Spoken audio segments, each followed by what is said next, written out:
Урматтуу тергөөчүлөрдүн командирлери, тергөө деген өзүңүздөр билесиңер, бул сот адилеттүүлүктүн башаты тергөөдө.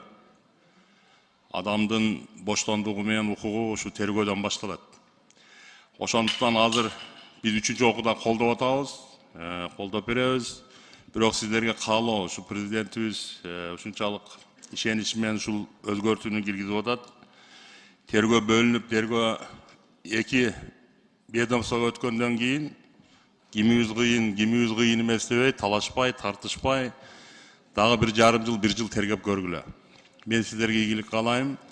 Могул жерде прокуратура кызматкерлери отурат, тергөө силерден кетти деген, ал силерден укук кеткен жок, жоопкерчилик кетти. Өзүңөрдүн көзөмөлүңөрдү күчөтүп, мындан ары да тергөөнүн сапаттуулугуна көз салып, ошого өзүңүздөр кожоюндук кылып отуруңуздар. Чоң рахмат.